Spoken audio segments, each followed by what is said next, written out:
രാമ രാമ രാമ ശ്രീരാമചന്ദ്ര ജയ. ശ്രീരാമ രാമ രാമ ശ്രീരാമചന്ദ്ര ജയ. മനോജവം മാരുതതുല്യവേഗം ജിതേന്ദ്രിയം ബുദ്ധിമതാം വരിഷ്ഠം വാതാത്മജം വാനരയൂഥമുഖ്യം ശ്രീരാമദൂതം മനസാ സ്മരാമേ. എല്ലാവർക്കും നമസ്കാരം. ശ്രീമദ് വാൽമീകി രാമായണം സുന്ദരകാന്ഡം 1-ാമത്തെ സർഗം 142-ാമത്തെ ശ്ലോകം മുതലാണ് നോക്കാനുള്ളത്. മൈനാകപർവ്വതം സമുദ്രത്തിൽ നിന്ന് പൊങ്ങി വന്നിട്ട് ഹനുമാന് വേണ്ട അതിഥി സൽക്കാരം ചെയ്യാൻ ഒരുങ്ങിയിരിക്കുകയാണ്. ആ സമയത്ത് ഹനുമാൻ സ്വാമി പറയുന്നു, എൻ്റെ കർത്തവ്യം നിർവഹിക്കാനുള്ള സമയം വൈകുന്നു. അതുമാത്രമല്ല, പകലും കഴിയാറായി. ഈ കാര്യനിർവഹണത്തിലേക്ക് ഞാൻ ഒരിടത്തും തങ്ങുന്നതല്ല എന്ന് തൻ്റെ സുഹൃത്തുക്കളായ വാനരന്മാരോട് പ്രതിജ്ഞയും ചെയ്തിട്ടുണ്ട്. അതുകൊണ്ട് താങ്കൾക്ക് മനസ്താപമൊന്നും വേണ്ട, ഞാൻ അതിഥി സൽക്കാരം സ്വീകരിച്ചതായിട്ട് കരുതുക എന്ന് പറഞ്ഞതിന് ശേഷം ഹനുമാൻ കൈകളാൽ പർവ്വതത്തെ തലോടി പുഞ്ചിരി തൂകി ആകാശത്തിലേക്ക് ഉയർന്ന് മുമ്പത്തെ പോലെ പോകുവാൻ ഒരുങ്ങി എന്ന ഭാഗത്താണ് നമ്മൾ നിർത്തിയത്. ഇനി ബാക്കി ഭാഗങ്ങൾ നോക്കാം. ഈ ഭാഗം 40 ശ്ലോകങ്ങളിലായിട്ടാണ് വാൽമീകി മൈനാകവൃത്താന്തം വിവരിച്ചിട്ടുള്ളത്. അധ്യാത്മരാമായണ കിളിപ്പാട്ടിൽ എഴുത്തച്ഛൻ ഈ ഭാഗം കാവ്യഭംഗിയോടുകൂടിയും ആശയങ്ങൾ ചോർന്നു പോകാതെയും ഇങ്ങനെ സംക്ഷേപിച്ചിരിക്കുന്നു. പവനസുതനത ഗഗനപതി ഗരുഡ തുല്യനായി പാഞ്ഞുപാരാവാരമിതേ ഗമിക്കുമ്പോൾ ജലനിധിയും അചലവരനോടു ചൊല്ലിടിനാൻ ചെന്നു നീ സൽക്കരിക്കണം കവീന്ദ്രനെ. സകര നരപതി തനയരെന്നെ വളർക്കയാൾ സാഗരമെന്നു ചൊല്ലുന്നിതെല്ലാവരും. തദപി ജനഭവനറിക രാമൻ തിരുവടി തസ്യ കാര്യാർത്ഥമായി പോകുന്നിതുമിവൻ. ഇടയിലൊരു പതനമവനില്ല തൽക്കാരണാൽ ഇച്ഛയാ പൊങ്ങി തളർച്ച തീർത്തിടണം. മണികനകമയനമലനായ മൈനാകവും മാനുഷവേഷം ധരിച്ചു ചൊല്ലിടിനാൻ. ഹിമശിഖരി തനയനഹമറിക കവിവീര നീ എന്മേലിരുന്നു തളർച്ചയും തീർക്കടോ. സലിലനിധിധരവസമയക്കയാൽ വന്നു ഞാൻ സാധവും ദാഹവും തീർത്തുപോയിക്കൊള്ളുകടോ. അമൃതസമജലവും മധുരമധുപൂരവും ആദ്രപക്വങ്ങളും ഭക്ഷിച്ചു കൊള്ളുക നീ. അലമലമിതരുതരുതുരാമകാര്യാർത്ഥമായി ആശുപോകും വിധോ പാർക്കരുതെങ്ങുമേ.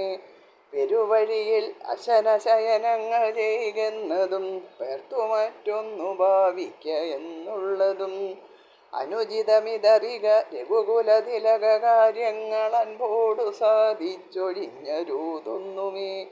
വിഗതഭയമിനി വിരപൊടിന്നു ഞാൻ പോകുന്നു ബന്ധു സൽക്കാരം പരിഗ്രഹിച്ചേനഹം. ഇനി നമുക്ക് 143-ാമത്തെ ശ്ലോകം മുതൽ നോക്കാം. സപർവത സമുദ്രാഭ്യ ബഹുമാനാദപേക്ഷിത പൂജ്യതശ്ചോപന്നാഭി അനിലാത്മജ. സമുദ്രവും മൈനാകവും ഹനുമാനെ ബഹുമാനപൂർവ്വം വീക്ഷിക്കുകയും ഉചിതമായ ആശീർവാദ വചനങ്ങളാൽ പൂജിക്കുകയും ചെയ്തു. അതോർദ്ധം ദൂരമുൽപത്യാഹിത്വാ ശൈലമഹാർണവോ വിദുബന്ധാനമാസ്തായ ജഗാമാ വിമലേംബരേ. പിന്നെ ഹനുമാൻ മലയും സമുദ്രവും വിട്ട് മേലോട്ട് വളരെ ദൂരമുയർന്നു പിതാവിൻ്റെ മാർഗത്തിലെത്തി, അതായത് വായുമാർഗം, വിമലാകാശത്തിൽ പ്രവേശിച്ചു. തതശ്ചോർദ്ധഗതിം പ്രാപ്യ ഗിരിം തമവലോകയൻ വായുസൂനോർനിരാലംബേ ജഗാമാ വിമലേംബരേ. ഹനുമാൻ വീണ്ടും മേൽപോട്ടുയർന്ന് ആ പർവ്വതത്തെ വീക്ഷിച്ചു. നിർമ്മലമായ ആകാശത്തിലൂടെ യാത്രയായി. തദ്വിതീയം ഹനുമതോ ദുഷ്ട്വാ കർമ്മസു ദുഷ്കരം പ്രശംസോ സുരാ സർവേ സിദ്ധാശ്ച പരമർഷയ. സർവദേവന്മാരും സിദ്ധന്മാരും മഹർഷികളും ഹനുമാന്റെ മൈനാക സൽക്കാര തിരസ്കാരം എന്ന 2ാമത്തെ കർമ്മത്തെ പ്രശംസിച്ചു. സമുദ്രലംഘനമാണ് 1ാമത്തെ കർമ്മം. ഇത് ദുഷ്കരമാണല്ലോ. ഇനി സൽക്കാരം തിരസ്കരിക്കുക എന്നത് അതിനേക്കാൾ പ്രയാസമാണ് എന്നാണ് പറയുന്നത്. അതും സുഹൃത്തിൻ്റേതാകുമ്പോൾ ഹനുമാന്റെ സംയമവും കർത്തവ്യനിഷ്ഠയും ഇവിടെ പ്രകടമാണ്. ദേവദാശ്ചാഭവൻ ഹൃഷ്ട തത്രസ്താസ്യ കർമ്മണ കാഞ്ചനസ്യ സുനാഭസ്യ സഹസ്രാക്ഷ വാസവ. സ്വർണ്ണവർണ്ണമായ ശിഖരങ്ങളോടുകൂടിയ ആ മൈനാകത്തിൻ്റെ പ്രവൃത്തി കണ്ട് അവിടെ താമസിച്ചിരുന്ന ദേവന്മാരും സഹസ്രനേത്രനായ ദേവേന്ദ്രനും അത്യന്തം സന്തോഷിച്ചു. ഇന്ദ്രനെ പോലും ഭയപ്പെടാതെയാണ് രാമകാര്യാർത്ഥമായിട്ട് സമുദ്രലംഘനം ചെയ്യുന്ന ഹനുമാനെ സൽക്കരിക്കാൻ മൈനാകം സന്നദ്ധനായത്. ഇത് ഇന്ദ്രനടക്കമുള്ള ദേവന്മാർക്ക് സന്തോഷപ്രദമായ കാര്യമായി. ഉവാചാവചനം ധീമാൻ പരിതോഷ സകൽഗതം സുനാപം പർവ്വതശ്രേഷ്ഠം സ്വയമേവ സജീവതി. ധീമാനായ ഇന്ദ്രൻ പർവ്വതശ്രേഷ്ഠനായ മൈനാകത്തോട് സന്തോഷം കൊണ്ട് ഇടറിയ കണ്ഠത്തോടെ ഇപ്രകാരം പറഞ്ഞു. ഹിരണ്യനാഭ ശൈലേന്ദ്ര പരിതുഷ്ടോസ്മിതേ വൃഷം. കാഞ്ചന ശൃംഗനായ പർവ്വതരാജാവേ, ഭവാന്റെ ഉദാത്തമായ കർമ്മം കണ്ട് ഞാൻ അത്യന്തം സന്തോഷിക്കുന്നു. അഭയം തേ പ്രയച്ഛാമി തിഷ്ഠ സൗമ്യായതാ സുഖം. താങ്കൾക്ക് ഞാൻ അഭയം നൽകുന്നു, സസുഖം വസിച്ചാലും. സാഹ്യം കൃതം തേ സുമഹദ് വിക്രാന്തസ്യ ഹനുമത ക്രമദോ യോജനശതം നിർഭയസ്യ ഭയേ സതി. ഭയപ്പെട്ട് ജീവിക്കേണ്ട സന്ദർഭത്തിലും ഒട്ടും ഭയപ്പെടാതെ താങ്കൾ വിക്രമശാലിയും 100 യോജന ചാടിക്കടന്നവനുമായ ഹനുമാന് മഹത്തായ സഹായം നൽകിയല്ലോ. രാമശേഷഹിദുദ്യേനായാദിദാ ശരദേർഹരിഹി സക്രിയാം കുർവദാ തസ്യ തൂഷിതോസ്മി ദൃഢം ത്വയാ. ഈ വാനരനാകട്ടെ ദശരഥപുത്രനായ ശ്രീരാമന്റെ ദൂതനായിട്ടാണ് പോകുന്നത്. അദ്ദേഹത്തിന് താങ്കൾ സമുചിതമായ സൽക്കാരം ചെയ്യുകയാൽ ഞാൻ ഏറ്റവും സന്തോഷിക്കുന്നു.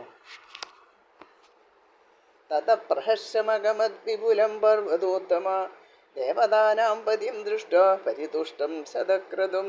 ദേവരാജാവായ ഇന്ദ്രൻ തൻ്റെ പ്രവൃത്തിയിൽ ഏറ്റവും സന്തുഷ്ടനായി കണ്ടതിൽ പർവ്വതരാജാവ് സന്തോഷിച്ചു. സഭൈദത്തവരശൈലോ ബഭൂവാവസ്ഥിതസ്തദാ ഹനുമാംശ മുഹൂർത്തേന ഹൃതി ചക്രാമസാഗരം. ഇന്ദ്രന്റെ അനുഗ്രഹവും വരവും ലഭിച്ച മൈനാകം അന്നു മുതൽ സമുദ്രത്തിൽ സ്വസ്ഥനായി കഴിഞ്ഞുകൂടി. ഹനുമാനും ക്ഷണത്തിൽ സമുദ്രം കടന്നുകൊണ്ടിരുന്നു. തതോ ദേവാസഗന്ധർവാ സിദ്ധാശ്ച പരമർശയ തം പ്രയാന്തം സമുദ്ദീക്ഷ്യ ഹ്യാകാശേ മരുതാത്മജം അബ്രുവൻ സൂര്യസങ്കാശാം സുരസാം നാഗമാതരം.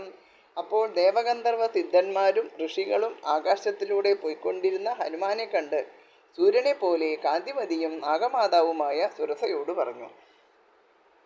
അയം വാദാത്മജ ശ്രീമാൻ പ്ലവതി സാഗരോപരി ഹനുമാനാമദസ്യത്വം മുഹൂർത്തം വിഘ്നമാജര. രാക്ഷസം രൂപമാസ്തായ സുഘോരം പർവ്വതോപമം ദംഷ്ടാകരാളം പിങ്കാക്ഷം പത്രം കൃത്വ നഭസ്പൃശം. വായുപുത്രനായ ഹനുമാൻ ഇതാ സമുദ്രലംഘനം ചെയ്യുന്നു. ഭവതി ഭയങ്കരങ്ങളായ തേറ്റകളും ചുവന്ന കണ്ണുകളുമുള്ള ആകാശസ്പർശിയും പർവ്വതതുല്യമായ ശരീരത്തോടും കൂടിയ രാക്ഷസീരൂപം ധരിച്ചുകൊണ്ട് ഹനുമാന് ഒരു മുഹൂർത്ത നേരം വിഘ്നമുണ്ടാക്കിയാലും. അധ്യാത്മരാമായണത്തിൽ ഹനുമാൻ ആദ്യം മാർഗവിഘ്നം ഉണ്ടാക്കിയത് സുരസയാണ്. പിന്നീടാണ് സമുദ്രത്തിൻ്റെ അപേക്ഷ അനുസരിച്ച് മൈനാകം ഉയർന്നു വന്ന് ഹനുമാനെ ക്ഷണിക്കുന്നത്. ബലമിച്ഛാമഹേ ജ്ഞാതും ഭൂയശ്ചാസ്യ പരാക്രമം ത്വാം വിജയിഷ്യത്യുപായേന വിഷാദം ഭാഗമിഷ്യതി. ഭവതിയെ ഇവൻ കൗശലപൂർവ്വം ജയിക്കുമോ അതോ ദുഃഖിതനായി പരാജയപ്പെടുമോ? ഒരിക്കൽ കൂടി ഇവൻ്റെ ബലപൗരുഷങ്ങൾ അറിയാൻ ഞങ്ങൾ ആഗ്രഹിക്കുന്നു. സമുദ്രലംഘനവും മൈനാക സൽക്കാര തിരസ്കാരവും ഹനുമാന്റെ ധൈര്യവും ശക്തിയും സംയമവും വ്യക്തമാക്കുന്നു. സുരസ സൃഷ്ടിക്കുന്ന തടസ്സത്തിലൂടെ അയാളുടെ ബുദ്ധി സാമർഥ്യം പരീക്ഷിച്ചറിയാം എന്ന് ആശയം. ഏവമുക്താതു സാ ദേവി ദൈവതേരവിസൽകൃത സമുദ്രമധ്യേ സുരസ ബിഭ്രതി രാക്ഷസം ബഭുഃ വിഗതശ്ച വിരൂപശ്ച സർവസ്യ ജഭയാവഹം പ്ലവമാനം ഹനുമന്തം ആവൃത്യേതമുവാചഃ. ദേവന്മാരുടെ അപേക്ഷയും ഉപചാരവും സ്വീകരിച്ച സുരസ സമുദ്രമധ്യത്തിൽ എല്ലാവർക്കും ഭയമുളവാക്കുന്ന വികൃതമായ രാക്ഷസരൂപം ധരിച്ച് നിലകൊണ്ട് സമുദ്രലംഘനം ചെയ്യുന്ന ഹനുമാനെ തടഞ്ഞ് ഇപ്രകാരം പറഞ്ഞു. മമ ഭക്ഷ്യ പ്രതിഷ്ഠസ്ത്വം ഈശ്വരേവ നരർഷഭ അഹം ത്വാം ഭക്ഷയിഷ്യാമി പ്രവിശേതം മമാനനം. ഹേ വാനരശ്രേഷ്ഠ, നീ എനിക്ക് ഈശ്വരനിശ്ചിതമായ ഭക്ഷണമാകുന്നു. നിന്നെ ഞാൻ ഭക്ഷിക്കാൻ പോകുന്നു. അതിനാൽ മർത്തൊന്നും പറയാതെ നീ എൻ്റെ വദനകുഹരത്തിൽ പ്രവേശിക്കുക. ഏവമുക്ത സുരസയാ പ്രാഞ്ജലിർവാനരർഷഭ പ്രഹഷ്ടവദന ശ്രീമാൻ ഇതം വചനമബ്രവീത്. സുരസയുടെ വാക്ക് കേട്ട ഹനുമാൻ കൈകൂപ്പി പ്രസന്നവദനായിട്ട് ഇപ്രകാരം പറഞ്ഞു. രാമോ ദാശരഥിർനാമ പ്രവിഷ്ടോ ദണ്ഡകാവനം ലക്ഷ്മണേന സഹ ഭ്രാത്ര വൈദേഹ്യാ ചാഭിഭാര്യ. ദശരഥപുത്രനായ ശ്രീരാമൻ സഹോദരനായ ലക്ഷ്മണനോടും ഭാര്യയായ സീതയോടും കൂടി ദണ്ഡകാരണ്യത്തിൽ വന്ന് താമസിച്ചിരുന്നു. അന്യകാര്യവിഷക്തസ്യ ബദ്ധവൈരസ്യ രാക്ഷസൈഃ തസ്യ സീതാഹൃദാ ഭാര്യ രാവണേന യശസ്വിനി. രാക്ഷസശത്രുവായ ശ്രീരാമൻ മറ്റൊരു കാര്യത്തിൽ ഏർപ്പെട്ടിരുന്നപ്പോൾ മാരീചനാകുന്ന പൊന്മാനിനെ പിടിക്കാൻ എന്നർത്ഥം അദ്ദേഹത്തിൻ്റെ പത്നിയും സതീരത്നവുമായ സീതാദേവിയെ രാവണൻ അപഹരിച്ചു. തസ്യാ സകാശം ദൂതോഹം ഗമിഷ്യേ രാമശാസനാത് കർത്തുമർഹസി രാമസ്യ സാഹ്യം വിഷയവാസിനി. ഞാൻ രാമാജ്ഞയാൽ ദൂതനായി ദേവിയുടെ അടുത്തേക്ക് പോവുകയാണ്. ശ്രീരാമന്റെ രാജ്യത്തിലെ പ്രജയായ ഭവതി അദ്ദേഹത്തിന് സഹായം ചെയ്യേണ്ടവളാകുന്നു. അഥവാ മൈഥിലിം ദൃഷ്ട രാമഞ്ചാകൃഷ്ടകാരിണം ആഗമിഷ്യാമി ദേവക്രം സത്യം പ്രതിശൃണോമിതേ. അല്ലെങ്കിൽ മൈഥിലിയെയും ക്ഷേമകാരിയായ ശ്രീരാമനെയും കണ്ടതിനു ശേഷം ഞാൻ ഭവതിയുടെ വദനകുഹരത്തിൽ ഭക്ഷണമായി പ്രവേശിക്കാം, ഇത് സത്യം. ഏവമുക്ത ഹനുമതാ സുരസാകാമരൂപിണി അബ്രവീനാദിവർത്തേന്മാം കശ്ചിദേശാവരോ മമ. ഹനുമാന്റെ മറുപടി കേട്ട് കാമരൂപിണിയായ സുരസ ഇപ്രകാരം പറഞ്ഞു: ഒരുവനും എന്നെ കടന്നു പോകാൻ പാടില്ല, ഇതെനിക്ക് ലഭിച്ച വ്രതമാകുന്നു. തം പ്രയാന്തം സമുദ്ദിശ്യ സുരസാവാക്യമബ്രവീത് ബലം ജിജ്ഞാസമാന വൈ നാഗമാതാ ഹനുമത. പ്രവിശ്യ വദനം മേദ്യ ഗന്ധവ്യം വാനരോത്തമ വരയേഷ പുരാദത്തോ മമദാത്രേതി സത്വര യാതായ വക്രം വിപുലം സ്ഥിതാ സാമാരുതേ പുര. ഹനുമാന്റെ ബലം അറിവാൻ ആഗ്രഹിച്ച നാഗമാതാവായ സുരസ ആകാശചാരിയായ ഹനുമാനെ നോക്കി ഇപ്രകാരം പറഞ്ഞു: എൻ്റെ വായിൽ പ്രവേശിച്ച ശേഷമേ താങ്കൾ പോകാവൂ. ഇത് പണ്ട് എനിക്ക് ബ്രഹ്മാവ് നൽകിയ വരമാണ്. പിന്നീട് അവൾ വളരെ വലുതായി വാ വിളർന്നുകൊണ്ട് ഹനുമാന്റെ മുമ്പിൽ നിന്നു. ഏവമുക്തസുരസയാ ക്രുദ്ധോ വാനരപുംഗവ അബ്രവീത് ഗുരുവൈ വക്രം ഹേനമാം വിഷഹിഷ്യസേ. സുരസയുടെ വാക്ക് കേട്ട് ഹനുമാൻ കോപിച്ച്, എന്നെ വിഴുങ്ങാൻ കഴിയുമാറ് നീ വക്രം പുലർത്തൂ എന്നും പറഞ്ഞു. ഇത്യുക്ത്വാ സുരസാം ക്രുദ്ധോ ദശയോജനമായതാം ദശയോജന വിസ്താരോ ബഭൂവ ഹനുമാൻസ്തദാ. കുപിതനായ ഹനുമാൻ അപ്പോൾ 10 യോജന വായ് പിളർന്ന സുരസയുടെ മുന്നിൽ 10 യോജന വലുപ്പത്തിൽ നിന്നു. തം ദൃഷ്ടാമേകസങ്കാശം ദശയോജനമായതം ചകാര സുരസാജാസ്യം ഹിംസദ്യോജനമായതം. ഹനുമാൻ മേഘതുല്യനായിട്ട് 10 യോജന വളർന്നപ്പോൾ സുരസ തൻ്റെ വായ 20 യോജന വലുതാക്കി. താം ദൃഷ്ടാവിസ്തൃതാസ്യാന്തോ വായുപുത്രസ്തു ബുദ്ധിമാൻ ഹനുമാൻസ്തോ തതക്രുദ്ധ ത്രിംശദ്യോജനമായത. ബുദ്ധിശാലിയായ ഹനുമാൻ ക്രുദ്ധനായിട്ട് പിന്നെയും 30 യോജന വളർന്നു. ചകാര സുരസ വക്രം ചത്വാരിംശത്തദോച്ഛ്രിതം. സുരസ തൻ്റെ വായ 40 യോജന വിസ്താരത്തിൽ വികസിപ്പിച്ചു. ബഭൂവ ഹനുമാൻ വീര പഞ്ചാശദ്യോജനച്ഛരിത. വീരനായ ഹനുമാൻ 50 യോജന വളർന്നു. ചകാര സുരസ വക്രം 60 യോജനമായതം തദൈവ ഹനുമാൻ വീര 70 യോജനോശ്രിത. സുരസ 60 യോജന വിസ്താരത്തിൽ വാ പിളർന്നപ്പോൾ വീരനായ ഹനുമാൻ 70 യോജനയായി ശരീരം വളർത്തി. ചകാര സുരസ വക്രം 80 യോജനായതം. സുരസ പുന്തജിതെ 80 യോജന വിസ്താരത്തിൽ വാ പിളർത്തി. ഹനുമാൻ അജലപ്രഖ്യോ 90 യോജനോശ്രിത. പർവ്വതതുല്യനായ ഹനുമാൻ 90 യോജന വളർന്നു. ചകാര സുരസ വക്രം 100 യോജനമായതം. സുരസ 100 യോജന വലുപ്പത്തിൽ വാ പിളർന്നു. മേൽപ്പറഞ്ഞ ശ്ലോകങ്ങൾ വാൽമീകി രാമായണത്തിൽ ഇല്ലെന്നാണ് ചില ആൾക്കാരുടെ അഭിപ്രായം. തദ്ദൃഷ്ട്വാ വ്യാധിതം ത്വാസ്യം വായുപുത്ര സുബുദ്ധിമാൻ ദീർഘജുഹം സുരസയാ സുഘോരം നരകോപമം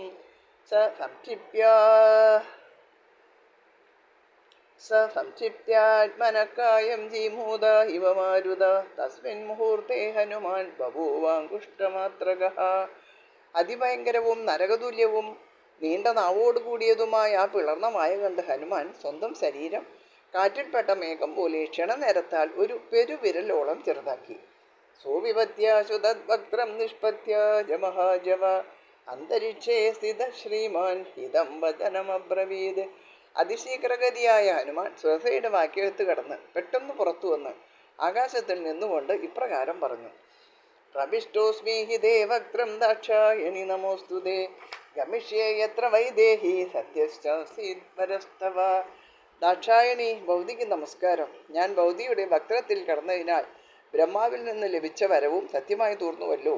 സീത വസിക്കുന്ന ദിക്കിലേക്ക് ഞാൻ പോകുന്നു. സുരസ ദക്ഷന്റെ പുത്രിയാണ്, അതുകൊണ്ടാണ് ഇവിടെ ദാക്ഷായിണി എന്ന സംബോധന. തം ദൃഷ്ട്വാ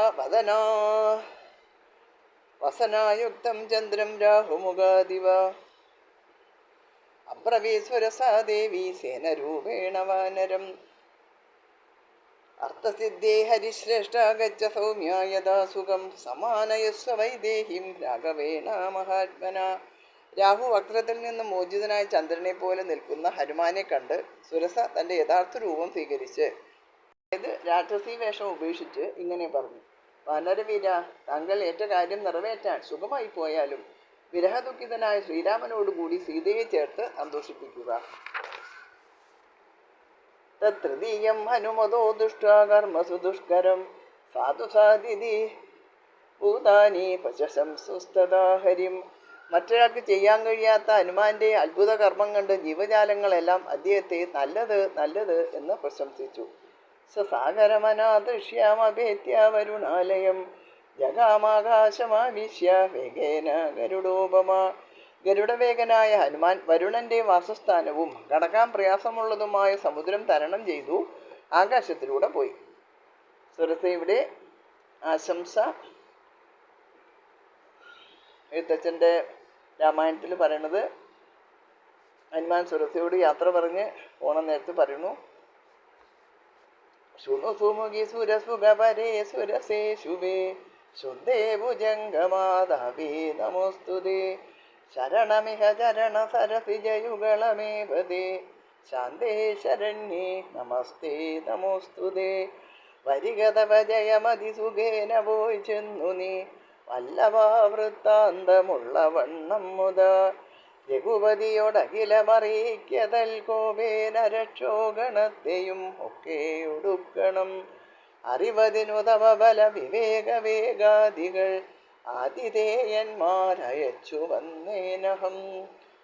സേവിതേ വാരിതാരപദകൈശ്ച നിഷേവിതേ ചരിതേ കൈശികാചാര്യേ ഹൈരാപദ നിഷേവിതേ സിംഹകുഞ്ചര ശാർദൂല പദഘോരകവാഹനേ വിമാനേ സമ്പദദ്ഭിശ്ച വിമലേ സമലം കൃതേ വജ്രാശനി സമാഘാതേ പാവകേരുപശോഭിതേ കൃതപുണ്യേർമഹാഭാഗേ സ്വർഗജിദ്ഭിരലം കൃതേ വഹദാഹവ്യമത്യർത്ഥം സേവിതേ ചിത്രഭാനുന ഗ്രഹനക്ഷത്രചന്ദ്രാർക്ക താരാഗണ നിഷേവിതേ മഹർഷി ഗണഗന്ധർവ നാഗയക്ഷ സമാകുലേ വിവിക്തേ വിമലേ വിശ്വേ വിശ്വാവസു നിഷേവിതേ ദേവരാജഗജാക്രാന്തേ ചന്ദ്രസൂര്യപദേ ശിവേ വിധാനേ ജീവലോകസ്യ വിദതേ ബ്രഹ്മനിർമ്മിതേ ബഹുശാ സേവിതേ വീരവിദ്യാധരഗണീർവരേ ജഗാമവായുമാർഗേതു ഗരുൺമാനിവ മാരുതി.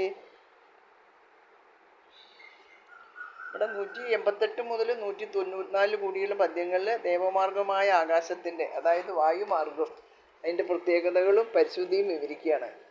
എല്ലാറ്റിനും കൂടിയിട്ട് ഒരന്വയം. ആ വായുമണ്ഡലമാകട്ടെ കാർമേഘങ്ങളിൽ നിന്നുതിർന്ന ജലധാരകൾ നിറഞ്ഞതും പക്ഷികളും കൈശികമെന്ന വിശേഷഭാഗം ആലപിക്കുന്ന ഗന്ധർവന്മാരും സഞ്ചരിക്കുന്നതും മഴവില്ലുകൊണ്ട് അലങ്കരിക്കപ്പെട്ടതുമായിരുന്നു. ഇനി 189 ശ്ലോകത്തിൻ്റെ അർത്ഥം: സിംഹം, ആന, നരി, പക്ഷി, പാമ്പ് തുടങ്ങിയ വാഹനങ്ങളിൽ ഏറി സഞ്ചരിക്കുന്ന ദേവസമൂഹത്താൽ നിറഞ്ഞതും അഴകാർന്ന വിമാനങ്ങളാൽ ഉചിതമായി അലങ്കരിക്കപ്പെട്ടതുമായിരുന്നു. 190 വജ്രായുധത്താലും, അതായത് ഇന്ദ്രൻ്റെ ഇടിവെട്ടുമ്പോഴുണ്ടാകുന്ന അഗ്നിയാലും തിളങ്ങുന്നതും പുണ്യശാലികളും സ്വർഗത്തെ കൂടി ജയിച്ചവരുമായ മഹാത്മാക്കളാൽ അലങ്കൃതവുമായിരുന്നു. അടുത്ത ശ്ലോകം: ധാരാളം ഹവിസ് വഹിച്ചു കൊണ്ടുപോകുന്ന അഗ്നിദേവനാൽ സേവിക്കപ്പെട്ടതും സൂര്യചന്ദ്രന്മാർ, നക്ഷത്രങ്ങൾ, ഗ്രഹങ്ങൾ എന്നിവയാൽ നിറയപ്പെട്ടതുമായിരുന്നു. ഓരോ ദേവനെ ഉദ്ദേശിച്ച് ചെയ്യപ്പെടുന്ന യാഗത്തിൻ്റെ ആവിർഭാഗം അഗ്നി അവർക്ക് എത്തിച്ചു കൊടുക്കുന്നു. ആ യാഗാഗ്നികൾ നിറകൈകളുമായി സദാ വായുമണ്ഡലത്തിൽ സഞ്ചരിക്കുന്നു. അടുത്ത ശ്ലോകം: മഹർഷികൾ, ഗന്ധർവന്മാർ, നാഗങ്ങൾ, യക്ഷന്മാർ മുതലായവരാൽ നിറയപ്പെട്ടതും നിർമ്മലവും ശ്രേഷ്ഠവുമായ വിശ്വത്തെ വ്യാപിച്ചിരിക്കുന്നതും വിശ്വാവസു എന്ന ഗന്ധർവരാജാവ് സഞ്ചരിക്കുന്നതുമായിരുന്നു. അടുത്ത ശ്ലോകം: ഇന്ദ്രവാഹനമായ ഐരാവതം സഞ്ചരിക്കുന്നതും സൂര്യചന്ദ്രന്മാരുടെ യാത്രാപഥമായി ശോഭിക്കുന്നതും ഈ ഭൂമിക്ക് ബ്രഹ്മാവ് നിർമ്മിച്ച് നൽകിയ വിശാലമായ മേക്കട്ടിയായി സ്ഥിതി ചെയ്യുന്നതും ആയിരുന്നു. അടുത്ത ശ്ലോകം. വീരന്മാരും ശ്രേഷ്ഠന്മാരുമായി വിദ്യാധരന്മാരുടെ അധിവാസസ്ഥാനവും കൂടിയായ ആ വായുമാർഗത്തിലൂടെ ഹനുമാൻ ഗരുഡനെ പോലെ അതിദ്രുതം സഞ്ചരിച്ചു. ഹനുമാൻ മേഘജാലാനി പ്രാകർഷന്മാരുദോയത. ഹനുമാൻ വായുവിനെ പോലെ മേഘ സമൂഹങ്ങളെ വലിച്ചു കൊണ്ടുപോയി. കാലാകരു സവർണാനി രക്തവീതസിതാനി ജ കവിനാകൃഷ്യമാണാനി മഹാഭ്രാണി ജാഗിരേ. കാലാകരു സവർണാനി രക്തവീതസിതാനി ജ കവിനാകൃഷ്യമാണാനി മഹാഭ്രാണി ജകാശിരേ. കവിയാൽ ആകർഷിക്കപ്പെട്ട വന്മേഘങ്ങൾ കാരകിൽ ചുവപ്പ്, മഞ്ഞ, വെള്ള എന്നീ നിറങ്ങൾ ഉള്ളവയായി ശോഭിച്ചു. തതസ്യ നഗേ തീഷ്ണൈർമർമാണ്യുൽകൃത്യ വാനര ഉൽപപാദാതവേഗേന മനസ്സംവാദ വിക്രമഃ. ചിന്താവേഗത്തിൽ കാര്യങ്ങൾ നിർവഹിക്കാൻ തക്ക പരാക്രമമുള്ള ഹനുമാൻ ഉടനെ തൻ്റെ കൂർത്തുമൂർത്ത നഖങ്ങളാൽ അവളുടെ മർമ്മങ്ങൾ പിളർന്ന് വളരെ വേഗം പുറത്തു വന്നു. താം ദൃഷ്ട്യാജദത്യാജാദാക്ഷിണ്യേന നിപാത്യജ സ കവിപ്രവരോ വേഗാ സഹൃദേ പുനരാത്മവാൻ. ധീരനായ ഹനുമാൻ സ്വന്തം ചിന്താശക്തിയാലും ധൈര്യത്താലും സമയോചിത പ്രവർത്തനത്താലും സിംഹികയെ കൊന്ന ശേഷം വീണ്ടും പഴയ പോലെ വർദ്ധിത ശരീരനായി തീർന്നു. ശരീരം ചെറുതാക്കിയിട്ടാണല്ലോ അവളുടെ വായിലൂടെ അകത്ത് കടന്നത്. കൊന്ന ശേഷം പുറത്തു വന്ന പഴയ പോലെ ആകാരം വലുതാക്കി സിംഹികാവധം നിമിഷ നേരം കൊണ്ടാണ് ഹനുമാൻ നിർവഹിച്ചത്. അദ്ദേഹത്തിൻ്റെ കാര്യനിർവഹണ വൈഭവവും പ്രത്യുൽപ്പന്ന മതിത്വവും ഇവിടെ വ്യക്തമാക്കുന്നതാണ് ഈ സിംഹികാവധം. ഹൃദഹൃത്സാഹനുമതാപപാദാലവണാംബസി സ്വയംഭൂവൈവ ഹനുമാൻ സൃഷ്ടസ്തസ്യ നിവാദനേ. ഹനുമാനാൽ മാരിടം പിളർക്കപ്പെട്ട അവൾ സമുദ്രത്തിൽ ചത്തുവീണു. അദ്ദേഹം അവളുടെ നാശത്തിനായി തന്നെ ബ്രഹ്മാവിനാൽ സൃഷ്ടിക്കപ്പെട്ടവനാണ്. താം ഹതാം വാനരേണാശോപതിതാം വീക്ഷ്യ സിംഹികാം ഭൂതാന്യാകാശചാരിണി തമോജോ പ്ലവകർഷഭം. ഹനുമാൻ വധിച്ച സിംഹിക സമുദ്രത്തിൽ വീഴുന്നത് കണ്ട് ആകാശചാരികളായ ഭൂതങ്ങൾ വാനരശ്രേഷ്ഠനായ ഹനുമാനോട് പറഞ്ഞു, ഭീമമധ്യകൃതം കർമാമഹസത്വം ത്വയാഹതം സാധയാർത്ഥമഭിപ്രേതം അരിഷ്ടം പ്ലവതാം വര. വാനരശ്രേഷ്ഠ, താങ്കൾ വലിയൊരു കാര്യമാണ് ചെയ്തത്. ആ പെരുംഭൂതത്തെ വധിച്ചുവല്ലോ. താങ്കൾ ഉദ്ദിഷ്ടകാര്യം നിർവിഘ്നം നിർവഹിച്ചാലും. ആകാശചാരികൾക്ക് ഒരു പേടി സ്വപ്നമായിരുന്ന സിംഹികയെ ഹനുമാൻ വധിച്ചതിൽ അവർക്കുള്ള ആശ്വാസവും സന്തോഷവും കൃതജ്ഞതയും ഇവിടെ പ്രകടമാണ്. ആശംസയിൽ ഇത് ആവിർഭവിച്ചിരിക്കുന്നു. യസ്യത്തേതാനി ചത്വാരി വാനരേന്ദ്രായ ദാതവ ധൃതദൃഷ്ടിർമതിർദാക്ഷ്യം സ്വകർമ്മസോനസീദതി. വാനരേന്ദ്ര, ധൈര്യം, ആലോചനാശക്തി, ബുദ്ധിശക്തി, സാമർഥ്യം എന്നീ വിശിഷ്ട ഗുണങ്ങളെല്ലാം ഒത്തുചേർന്ന ഭവാനെ പോലുള്ള ഒരാൾക്ക് താൻ ഏറ്റെടുത്ത കാര്യങ്ങളിൽ യാതൊരുവിധ തടസ്സത്തിനും ഇടയുണ്ടാവുന്നതല്ല. സ്വന്തം കർത്തവ്യങ്ങൾ വിജയപൂർവ്വം നിർവഹിക്കാൻ അവശ്യം വേണ്ട 4 ശ്രേഷ്ഠ ഗുണങ്ങളാണ് ഇവിടെ സൂചിപ്പിച്ചിരിക്കുന്നത്. ഹനുമാനിൽ ഈ 4ഉം സമ്മേളിച്ചിരിക്കുന്നു. അതുകൊണ്ടാണ് മൈനാകം, സുരസ, സിംഹിക എന്നിവരിൽ നിന്നുണ്ടായ അനുകൂലവും പ്രതികൂലവുമായ കാലവിളംബം ഒഴിവാക്കാൻ രാമദൂതന് സാധിച്ചത്. ലൗകിക ജീവിതത്തിൽ നമുക്ക് ചെറുതും വലുതുമായ പല കർത്തവ്യങ്ങളും നിർവഹിക്കേണ്ടതായിട്ടുണ്ട്. അപ്പോഴെല്ലാം പ്രതിബന്ധങ്ങളും പല രൂപത്തിൽ മാർഗവിഘ്നം സൃഷ്ടിക്കാറുണ്ട്. അവയെ മറികടന്ന് ലക്ഷ്യത്തിലെത്താൻ ധൈര്യം, ആലോചനാശക്തി, ബുദ്ധിശക്തി, സാമർഥ്യം എന്നിവ ഉണ്ടെങ്കിലേ കഴിയൂ. പ്രതിബന്ധങ്ങൾ കണ്ട് ഭയപ്പെടാതെ അവയോട് എതിരിട്ട് മുന്നേറാനുള്ള മനഃശക്തിയാണ് ധൈര്യം. ചെയ്യേണ്ട കാര്യത്തിൻ്റെ നാനാവശങ്ങളെക്കുറിച്ചും ചിന്തിച്ച് പ്രവർത്തനത്തിന് ഒരു ക്രമം രൂപപ്പെടുത്തുന്നതിനാണ് ചിന്താശക്തി എന്ന് പറയുന്നത്. സംസ്കൃതത്തിൽ ദൃഷ്ടി എന്ന പദം പ്രയോഗിച്ചിരിക്കുന്നു. മതി എന്ന പദം ബുദ്ധിയെ കുറിക്കുന്നു. ഇത് പരോക്ഷ ജ്ഞാനമാകുന്നു. ഏത് കാര്യത്തിൻ്റെയും ആഴങ്ങളിലേക്ക് ഇറങ്ങിച്ചെല്ലാനുള്ള പ്രത്യേക സിദ്ധിയാണ് ഇത്. അതിലൂടെ സമഗ്ര ജ്ഞാനം സിദ്ധിക്കുന്നു. സാമർഥ്യം കാര്യനിർവഹണ വൈഭവം തന്നെയാണ്. ഇവയിൽ പ്രധാനം ധൈര്യം തന്നെ. അതില്ലെങ്കിൽ മറ്റു 3 ഗുണങ്ങളും നിഷ്പ്രഭമാണ്. ഹനുമാൻ്റെ ഈ സിദ്ധികളെ കാണാൻ രാമന് സാധിച്ചു. അതുകൊണ്ടാണ് അദ്ദേഹം അങ്കുലീയം ഹനുമാനെ ഏൽപ്പിച്ചത്. സദൈ സംഭൂജിത പൂജേ പ്രതിപന്ന പ്രയോജന ജഗാമാകാശമാവിശ്യ പന്നകാശനവത്കവിഹി. അഭിവന്ദ്യരായ ആകാശചാരികൾ പറഞ്ഞ കാര്യത്തിൻ്റെ പൊരുൾ വഴിപോലെ ഗ്രഹിച്ച ആ വാനരൻ അവരുടെ ആദരവിന് പാത്രമായി. പിന്നീട് അദ്ദേഹം ആകാശത്തിലേക്ക് ഉയർന്ന് ഗരുഡനെ പോലെ ഗമിച്ചു. പ്രാപ്തഭൂയിഷ്ടഭാരസ്തു സർവത പ്രതിലോകയൻ യോജനാനാം ഗതസ്യാന്തേ വനരാജ്യം ദദർശ. 100 യോജന ദൂരം സഞ്ചരിച്ച് മറുകരയുടെ അടുത്തെത്താറായ ഹനുമാൻ നാലുപാടും ദൃഷ്ടി പായിച്ചപ്പോൾ ഒരു വനനിര കണ്ടെത്തി. ദദർശാജപതന്നേവ വിവിധദ്രുമഭൂഷിതം ദീപം ശാഖാമൃഗശ്രേഷ്ഠോ മലയോ ഭവനാനിജ. ആകാശത്തിലൂടെ സഞ്ചരിക്കെ ഹനുമാൻ വിവിധ വൃക്ഷങ്ങളാൽ അലങ്കൃതമായ ലങ്കാദ്വീപിനെയും അതിലുള്ള മലയപർവ്വതത്തിലെ ഉപവനങ്ങളെയും കണ്ടു. സാഗരം സാഗരാനൂപം സാഗരാനുപജാൻ ധ്രുവാൻ സാഗരസ്യ ജപത്നീന മുഖാന്യഭിവിലോകയൻ സ മഹാമേഘസംഘാസം സമീഷ്യാത്മാനമാത്മവാൻ നിരുന്തന്തമിവാകാശം ചകാരമതിമാൻമതിം.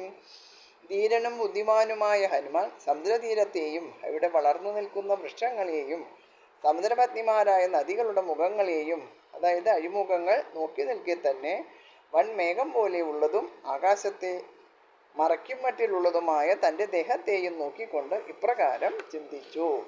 ഇതോടുകൂടി 1-ാമത്തെ സർഗം അവസാനിച്ചു.